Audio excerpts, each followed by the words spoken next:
Good evening. What is happening? What's going on, Sophia? Hey, hello. We're Not one much. man down. We're one man down today. We are the star of the show. Yeah, we're missing Juan. So we wanna give a shout out to Juan. Pray for him. His daughter's going through some teeth cavities and stuff that they had to attend to. So we love him, but we're gonna miss him tonight. But the show must go on, as they say, and we have our lovely Sophia Cruz here. Hello. And as always, my name is Eric Meldrum with the True Living Group here in Michigan. And tonight we're going to talk about some things that may not be so pretty in the real estate market. You may have heard some things from your Uncle Bob or Aunt Sally about what the market's doing, and really we want to shine a light on this because a couple of things that are happening in the economy amongst everything that's going on in the global economy. Right, it's going to have a trickle down effect into what's going on here in our local real estate market. And our job is to bring you the most value possible. So if you get any value out of this at all, go ahead and smash that like button, put in the comments, make sure you subscribe to the channel, ask us any questions, throughout the live tonight. So if you are in the market for buying a home or selling a home, and you're curious as to what you should do, should I wait? Should I not wait? We're going to get into a lot of those things on tonight's live. So without further ado, let's kick things off, about the big question. And I want to kind of walk you through, 2023 and what we've been seeing, in Sophia. 2023 has been a fantastic year, thus far. All right. Would you agree? Yes, it has been my best year in my 4 years, 4.5 years. It has been my best. Yeah. And it also has come with some challenges, right? In the back half of the year, we're starting to see a little bit of pushback in the market due to what's the big thing that's causing a little bit of pushback here. Higher interest rates, inflation, bunch of things. I can go on and on. Yeah, absolutely. And I think this is like the perfect storm that's brewing. It's not just one particular thing. We have high interest rates, we have high home values. Put those two together, and just leave everything else out, inflation and all that stuff alone. High interest rates and high home values. Now we're talking about things just being more expensive, right? So the affordability aspect for most Americans is getting stretched. You're I gonna was say also something? going to say world events also, can end up changing a lot of things in the real estate industry. And I mean, in all industries really, but I mean, particularly what we're talking about. Yeah, because it's gonna have a lasting effect on the money that everybody's making. Right, the money only goes so far. When you have gas prices that are $3 to $4, maybe even $8, like some people are predicting. These things start eating into your living expenses, and that's really what I want to kind of talk about. As we get into this, let me pull up, make sure I have the right one here. Oh, that is the Redfin. Let's see.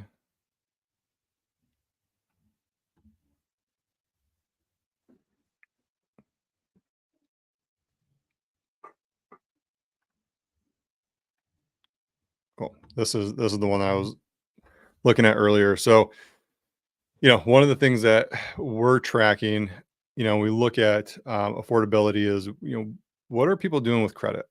All right, we have mortgages, we have credit cards, we have, liens, second liens, and third liens on houses if you're taking a HELOC out. And the one thing that's been really apparent over the past like 6 to 9 months is we've seen this steady increase in debt, that's going on in the economy, and that's household debt. So the big headline here, which is the total household debt rose by 16 billion to now reach 17 trillion dollars in the second quarter of 2023. All right. It breaks it down a little bit further here. Credit card balances saw, growth of 45 billion. Okay. So that's people are basically living on credit here. Now it's reached over $1 trillion in credit card debt here in the US. The other thing that has rose is retail credit cards. So these are, your credit cards like J.C. Penney's, Macy's, Costco, credit cards, all the department store credit cards where you can actually just buy stuff and rack up credit.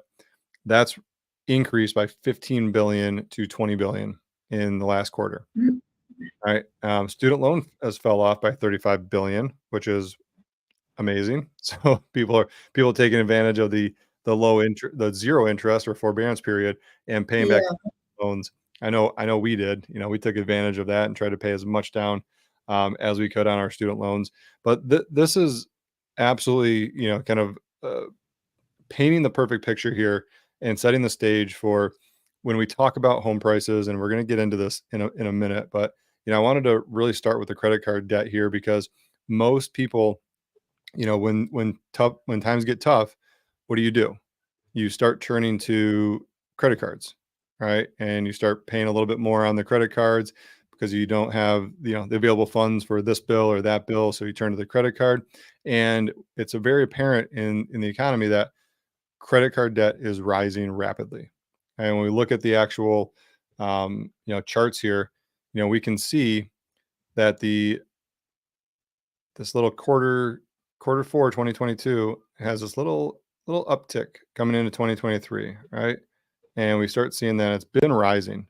You know, it's been rising since you know, 2016 is really where it started going. Pandemic started seeing a lot more debt being used here, and we haven't gotten away from it, right? So the stimulus checks have run out. Now what, right? And if you've been following any of the headlines, this is all over the place, right? And this is one of the things that I think, you know, most people can relate to. You know, so if you're watching this and you're looking at your bills and looking at the inflation and looking at things and you're turning to credit cards, you know, you're just know you're not alone.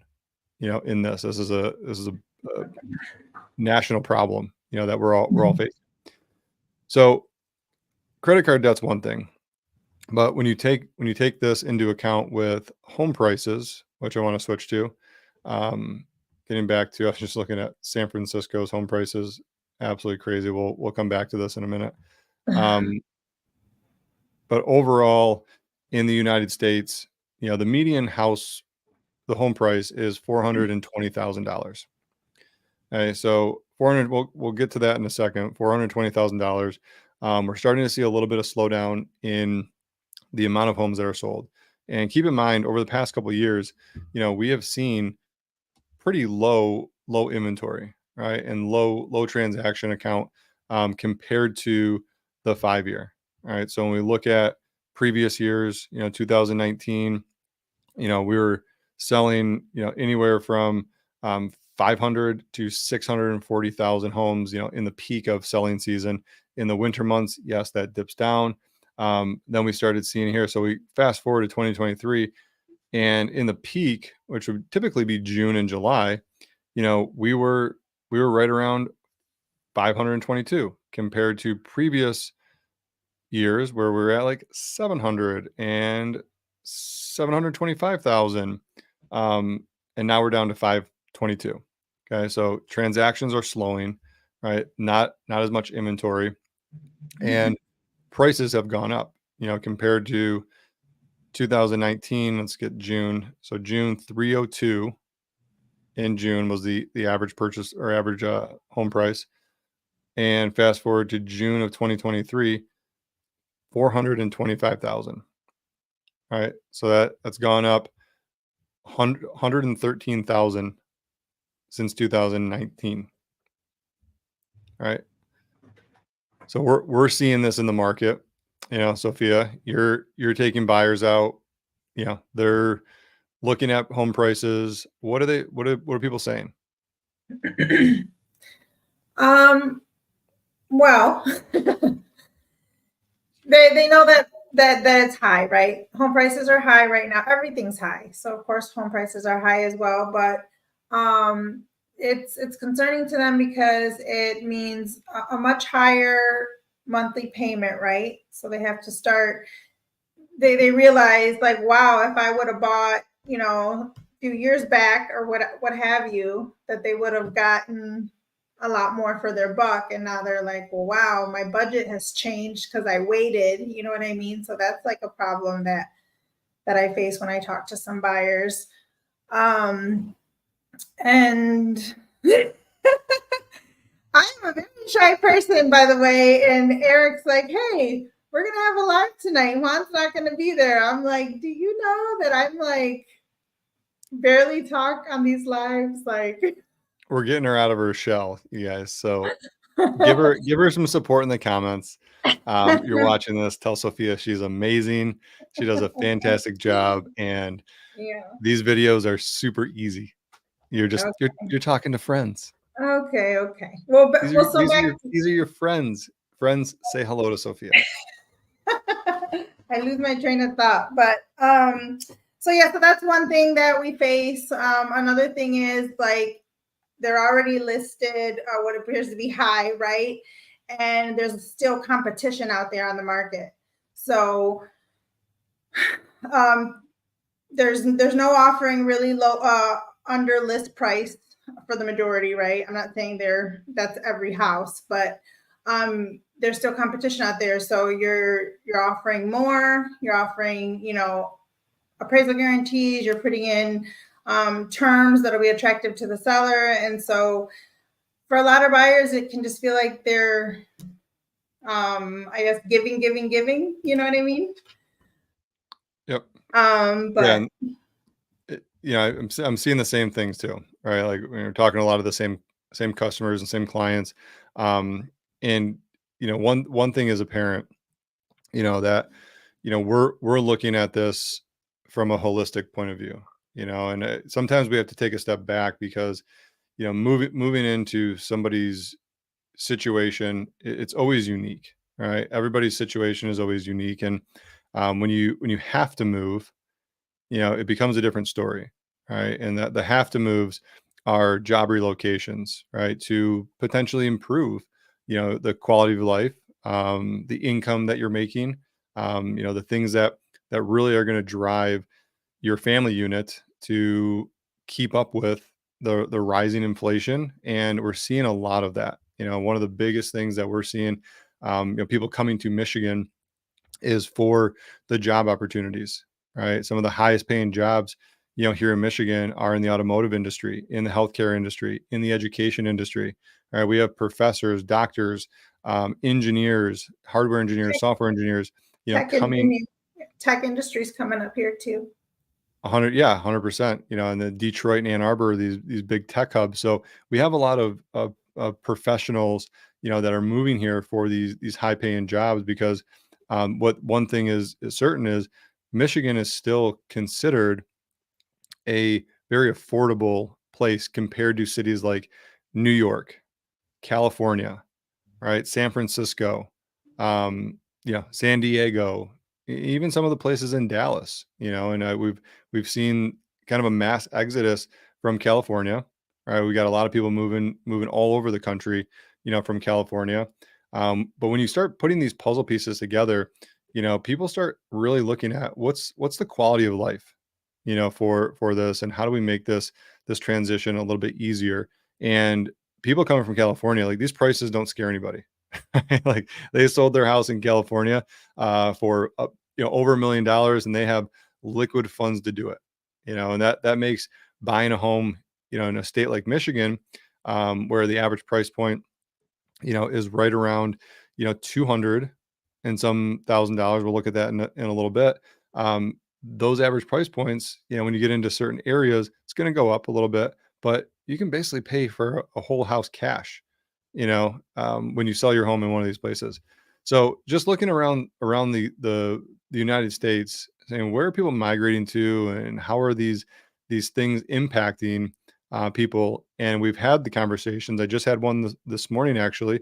Somebody's moving here from Canada, right? And the housing prices are out of control in Canada. Places like Calgary and Toronto, housing prices are unaffordable, for most people. So it's causing a lot of people to look elsewhere and move.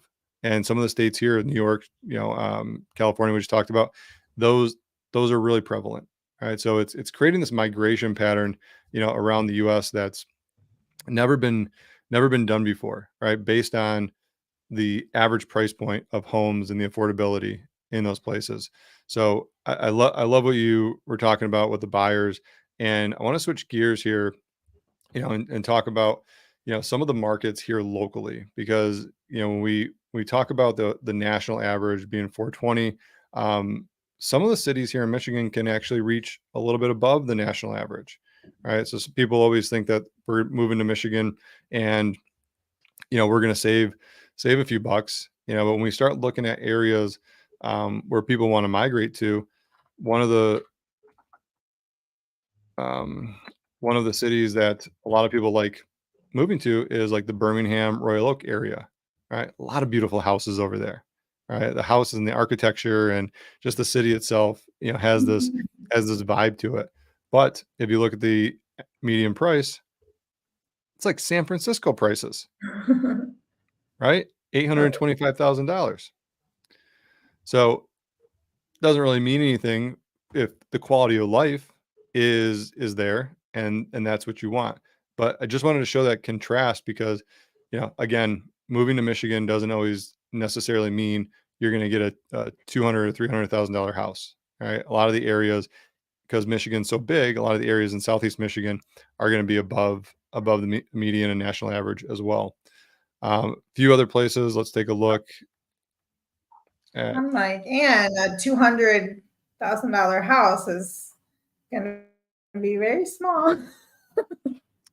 It is going to be very small in those areas. Yep. And then you have Ann Arbor, which is 498,000. Like to switch over to single family homes because of condos. There's a lot of condos in Ann Arbor. So median home price in Ann Arbor, 502,000. Starting to see some pullback there as well. So last year those prices spiked. This year we're starting to see a little bit more days on market for some of these homes. Price cuts are starting to happen. All right, and this is what I really wanted to get into on tonight's live is what is the outlook, of the real estate market? Because the big question that we're getting is, hey, Sophia, Eric, we are thinking about moving, right? Thinking about selling or buying or both. And should we wait? Should we do it this winter? Should we do it in Q1 of 2024? Should we wait until the summer of next year? I'm going to get into those in a minute, but I want to go through some of these stats here and kind of build up to that. Just number of homes sold year over year, 57. It's down 29%, okay, in Ann Arbor. Median days on market, 21. That's down 27 days year over year. So we had a big spike back in 2022. And then these are good indicators. Now, here's the interesting part is you still have a very high sale to list price ratio, right? 101. So what does that mean for somebody that might not know? Well, the sales to list price ratio is essentially how much did the home sell for compared to the listing price. So we can assume on average the home sold for 1.4% more than what the seller was asking for. All right. Here's where this thing, really gets interesting is not every single home, right? So when we talk about the sale to list price ratio, and this is just an indicator that the market is competitive, right? People are willing to pay more for what the home is listed for, in competition. Well, how many of those deals are actually taking place? Well, homes that actually went above list price, it was 44%, 44.6%. That's up 7.6%.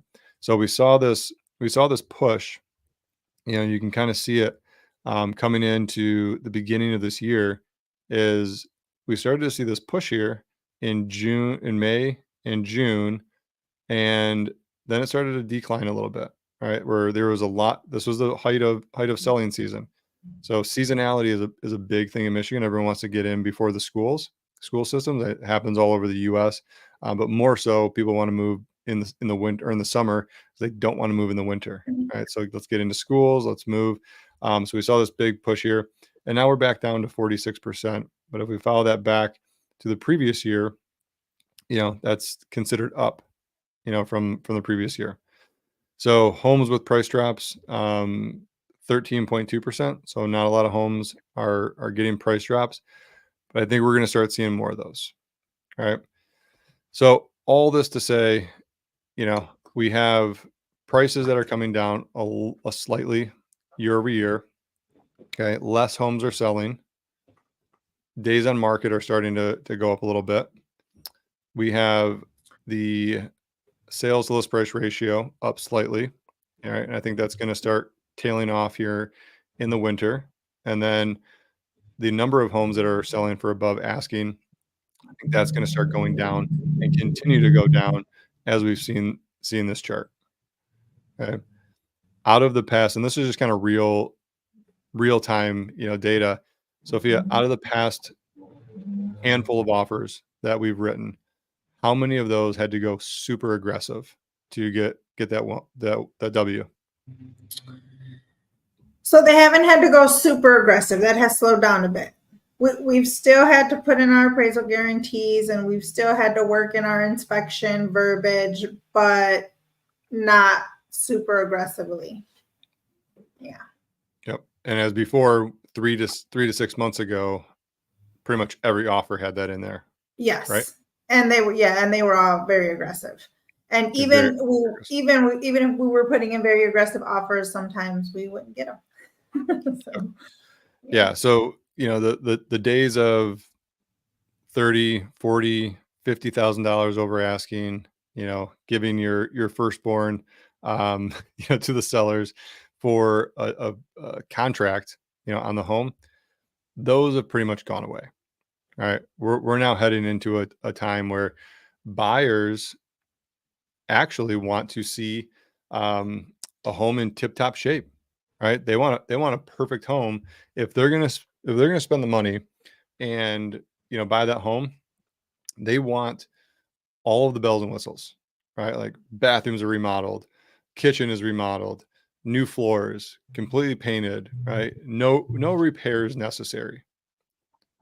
that's one of the things that my buyer said. She's like, for this price, and the heater's old and the water heater's old, and the roof can use some work. I'm like, that's where we're at.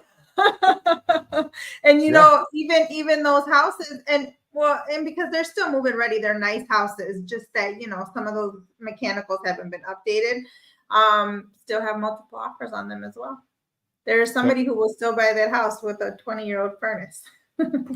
Yeah, absolutely. And that's just a message, from the buyers, right? And they don't have to tell this every seller, right? They speak through offers, to sellers. And we always say the market speaks, right? When we're listing homes and we're trying to get the best list price possible, given all of the information that we have about the home, what the market's doing, how many buyers are looking in that area, and we're trying to match up, the list price of the home with what we think an acceptable list price would be, because we have to really sell a house 3 times. We have to sell it, to the buyer, all right, to get a contract on it. We have to sell it to the appraiser, and then we have to actually get to the closing table. All right, with all the magic happening, we have to get to the closing table. So that home needs to go through a couple different hoops, a couple different, vetting processes to get to the actual closing. And buyers in today's market, like you said, they want the move-in ready, right? They want the home that is actually turnkey if they're going to be spending the money. There was a headline, I think the other day. I was trying to look it up. I couldn't find it again, but it really said like 99% of buyers right now are being ultra selective about the properties that they to purchase. Right. So even though there's not a lot of inventory out there, buyers are still being selective of the homes that they write offers on. Right. I've seen it, and occasionally there will be another offer that comes in. Yes, it gets outbid.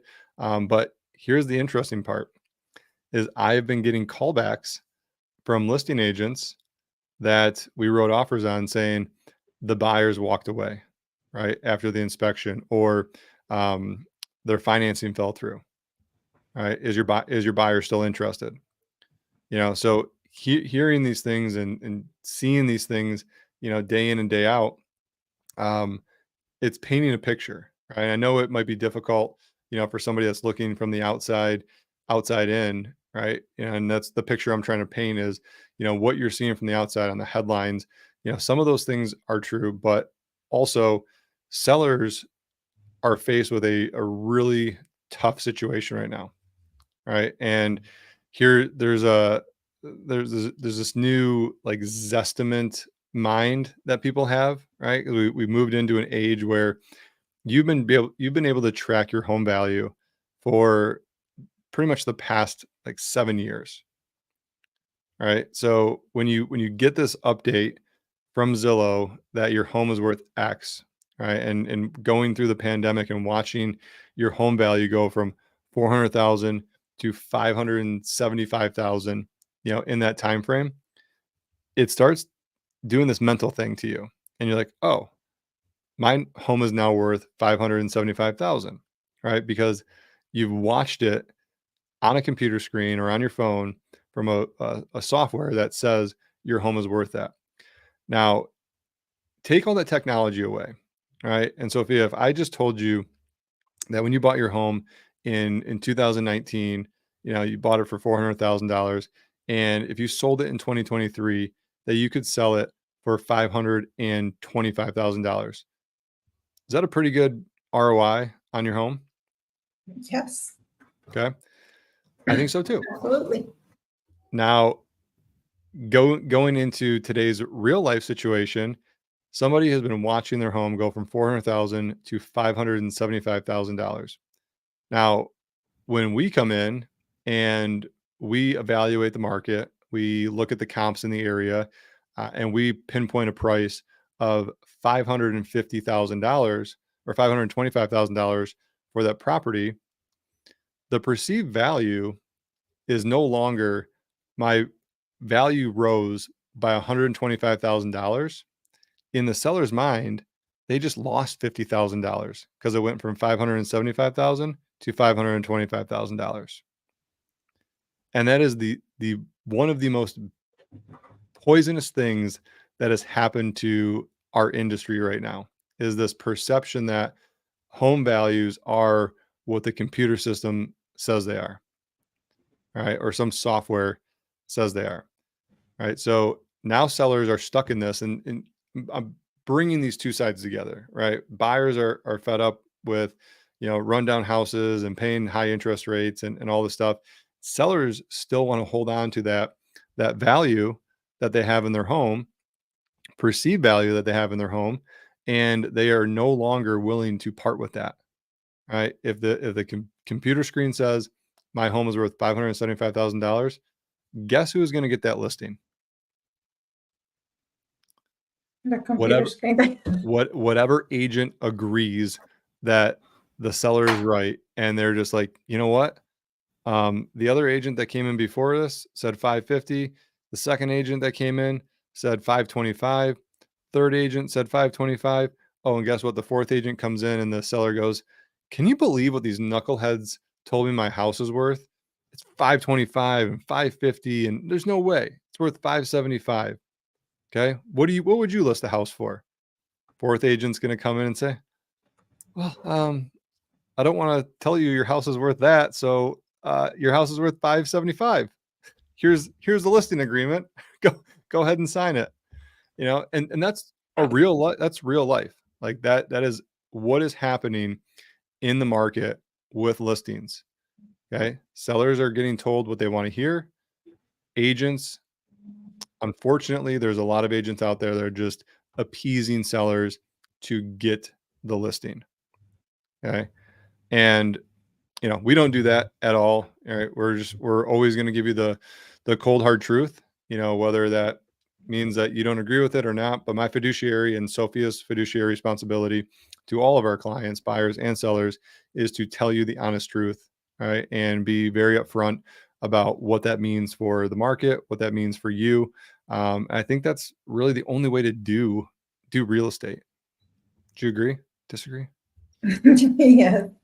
A line that a lot of sellers like to say is like, well, can't we just list it high and then reduce down? And then the agent that you're referring to, usually it's a newer agent who doesn't really know how to do the research and pinpoint the number, is like, okay, yeah, we can do that.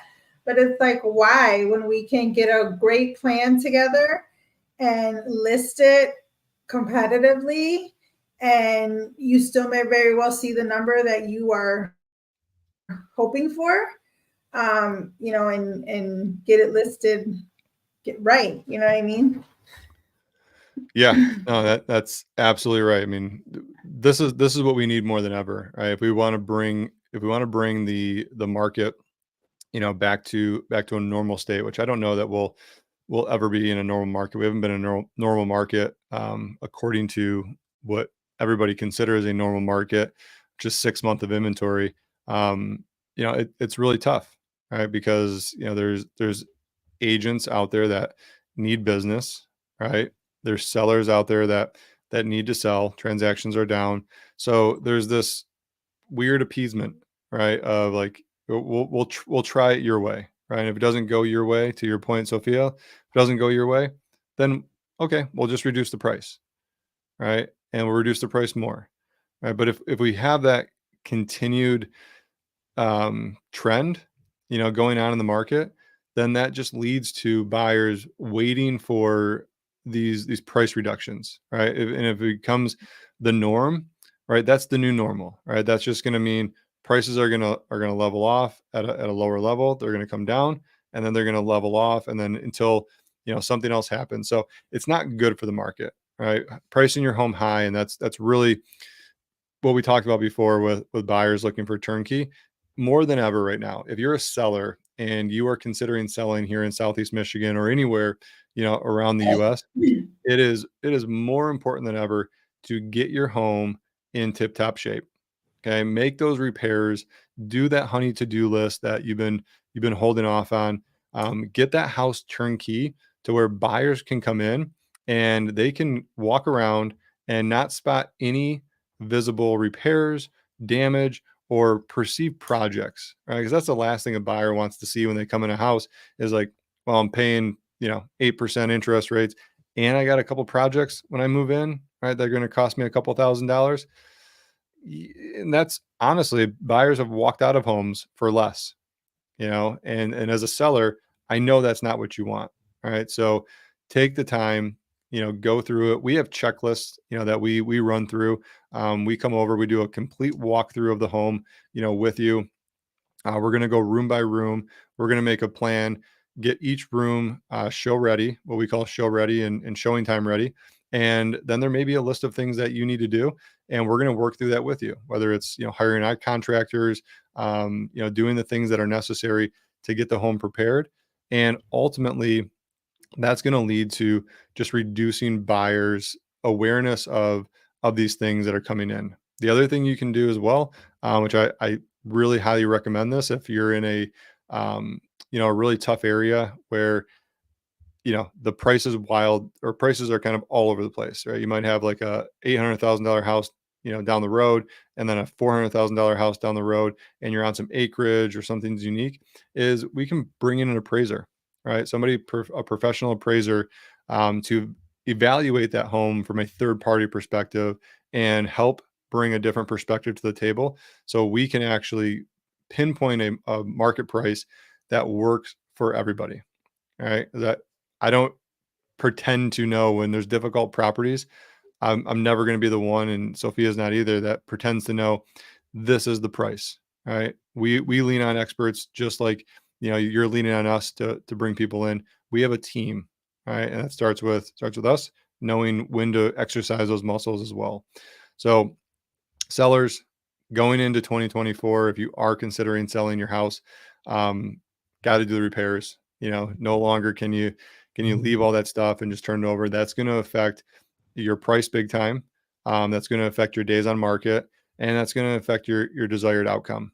And if you want to be moving on quickly, if you need to be in a certain state, you have a job relocation, or you're moving closer to kids, whatever the case may be, everyone's moving for different reasons. If you want to be in that place at a certain time, then you don't really want to wait on the market and see what happens, right? Homes are still selling in the first week if they are turnkey. Okay, so make those repairs more than ever right now. If you want our free home staging checklist, just comment or message us. We'd be happy to send that to you. put in the comments below. We'll reach out, send that to you guys. It's worked wonders. I'm actually biased, but I'm super proud of our listing process because we go in and we talk to so many different homeowners, and when they say, look, the last agent just came in and he had like this one piece of paper and he wanted me to sign it, which was the listing agreement, and we come in with all of our planning, right? We don't even have listing paperwork on the first appointment. We're trying to make sure we actually are a good fit, for the seller, and they're a good fit for us as well. Like, we don't necessarily want to work with everybody. I know it's a weird business, misnomer of like, well, wouldn't you just list anybody's house? There's some houses that no, I do not want to list. 100%. Unfortunately, Sophia knows exactly what I'm talking about. Yeah. But in all seriousness, like we set ourselves apart in that way, and I'm super proud of it because our process has worked. We worked because we get to set ourselves apart that way. That's the blessing. Absolutely right. Yeah. That puts a smile on my face. We get to. We always say we have to. All right, we need to. No, like we absolutely get to work with amazing people, help them change their lives, and sell their house for more money. Right. Same thing on the buyer side. Like, we know what's going on in the market. It's super important to work with an agent that's dialed in. I can't tell you how many times we've picked up buyers that were just frustrated in the market. Like, you know what? We'll try something new, and we get them a contract within one offer. Right? We know exactly how to dial that in.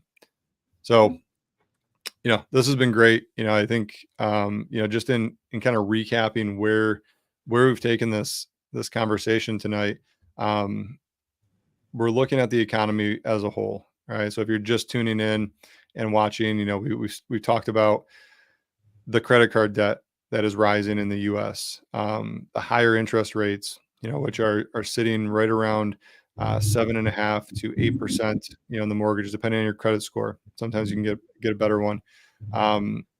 Interest rates are rising. Home values have hit kind of a peak here.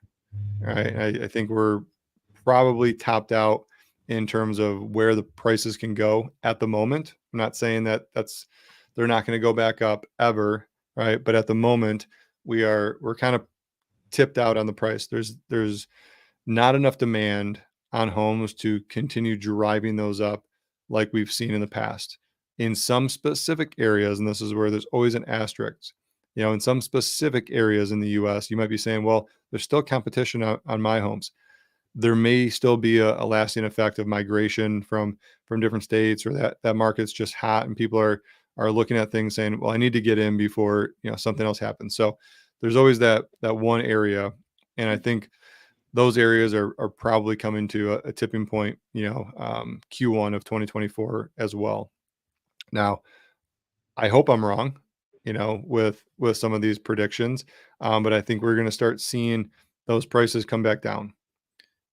And this is talked about a scenario earlier where sellers were perceiving that the value of their home is being lost, right? In the example where they bought it in for 400,000, Zestimate says, hate even saying that word, like Zestimate, right? we always go against it. The computer value says 575, and if we start sliding back down, I just want to point out that there's still a ton of equity in these homes, right? So this is the glass half full, glass half empty, conversation. I'm not looking at this as you're losing $50,000. You've still gained $125,000 if your home goes back to 525, right? And the glass half full, type guy, right? This is still a great appreciation for your property. So again, we talked about home values, interest rates, consumer debt, the price of the mortgage, with the home values and the interest rates, is something that has really kind of stunned some people.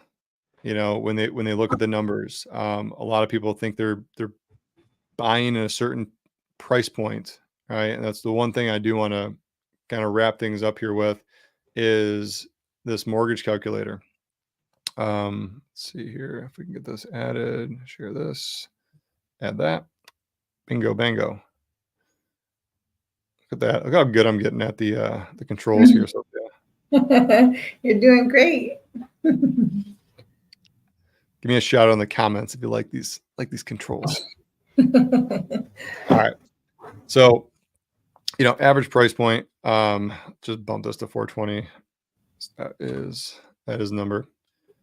Yeah. So when we run the numbers, we're looking at an average 10% down payment for most conventional loans. I haven't seen a lot of people bringing 20% to the table. I think 5 to 10% is what most borrowers are bringing to the table nowadays, just given where things are at. And I think that the economy is kind of speaking for that. So I want to point this out, right? I'm going to do some math with you here. So $3,600 roughly, right? These are taxes included. So you might be in an area where taxes are a little bit more. I would say taxes in Michigan at $5,000, it's kind of conservative, right? So that can go up, but for the sake of this example, I'm just going to leave it right where it's at. All right. So on a $420,000 house, your monthly mortgage payment is going to be $3,600. Okay. Now, you got a calculator. A mortgage officer will assume that your monthly income should allocate 28% to your mortgage. Okay, so whatever you're bringing in monthly, 28% of that should go to your housing expense. Okay, so I'm going to reverse engineer this.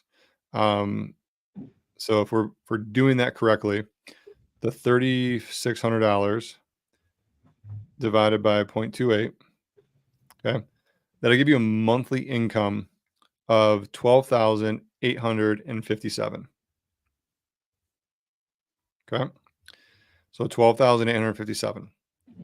Now, times that by 12 to get our annual salary. That's $154,285. Okay, so 154,000. Now, I don't have to be a math wizard to know that the average income in the United States is not $154,000. Not even close. Okay. Do you know what the average income in the United States is, Sophia? Is it like 70,000, 72? Didn't have it up, but I'm going to pull it up. Okay. I'm taking a guess, so I'd like to know. I said 70, 72, but I'm probably a little high there. Okay. The average salary in the United States in 2023 is $59,000. Wow. Yeah, Okay. that's a little high. So the median household income, okay, so this is even further, right? So average salary is like an individual, right? Median household income for 2021 was 70,000. I don't know. They don't have the figure for 2023. Apparently, they skipped 2022. So this is the number we're really focused on, like the median household income, $70,000. Right. So that's more than half, right? Less than half of what you need to make to afford an average home in the US. Right. That's why we don't see a lot of single household incomes anymore. Really dual income families, that are buying homes, that are making. So if you're both making $70,000, yes, that is affordable, but that's not the norm. Right. That's not the norm in what we're seeing. So this has become an issue, right? This has also become an issue. I missed some comments here. I'm looking to begin a career in real estate in the next 6 months. Is now a good time to begin this journey? All right, Aiden, good question. Shoot me a message, man. Shoot me a message. I'd love to chat with you on that. We just covered a whole live about, things getting a little bit dicey in the real estate market. About 60,000 to 70,000 real estate agents have gotten out of the business this year. That's not a bad thing, right? So I think that's a good thing. A lot of agents got in when things were really moving quickly, and so I think the population of agents was overinflated. But when there is things like this happening, there is a lot of opportunity. People, and this is, we're going to wrap up with this as well. Also reliable as real estate, long-term career choice with the market always fluctuating. We've made a good living at it. We're not going anywhere as long as you're future proofing yourself. So I was going to say, this is, so just to talk about the time, like, I feel like it's a great time because like this is a time where we have to be more focused and really like do the work and be consistent and like and grind, for lack of a better word, right? You got to go out there and really get it, because it's not just coming at you how it was in the past couple years. So him getting in right now, he'll be learning and training right away, right up front, with all the fun stuff that we got to do to make our business go round. Yeah, feet to the fire. It's a good question. I agree. These are times where we're also looking at the industry. We've been doing this a while. We haven't seen a massive downturn like 2008 ever in our lifetime.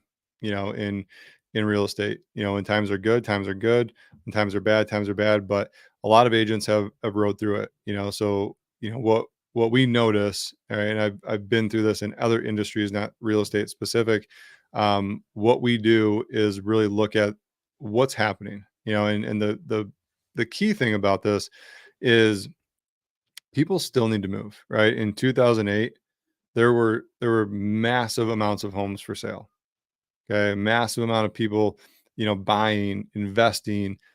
Just things are changing, right? So is it all rainbows and unicorns helping potential buyers? No, those are going to be a little bit tougher, and we're here to lay the roadmap, right? Like this is the thing that I want you guys to really take away, from this, is even though we're talking about this, there will be opportunity, if something does happen and this, perfect storm kind of accumulates.